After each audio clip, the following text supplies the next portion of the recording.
Hello 18s, isa na namang Korean ang nahumaling sa kanta at Gento Dance Challenge, isang Korean actor, dancer at member ng isang sikat na boy band sa Korea ang sumayaw gamit ang kantang Gento ng SB19.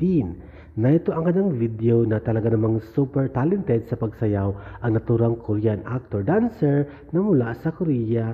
Siyempre, na ito ang kanyang video.